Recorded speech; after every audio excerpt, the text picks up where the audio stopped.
In this quick tutorial, I'll show you how to insert a cover page in a Word document. A cover page is essential for formal presentations, and it's easy to create one using Microsoft Word.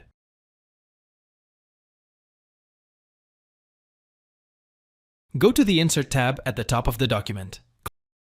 Click Cover Page on the left side.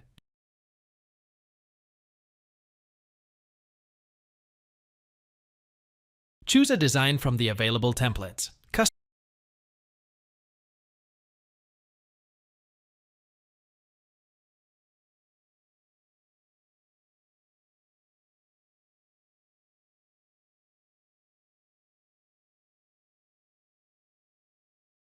Customize the text by double-clicking in the placeholder fields, document title, subtitle, date, etc. To modify the color scheme, go to the Design tab and click Colors to select a theme or create a custom color scheme.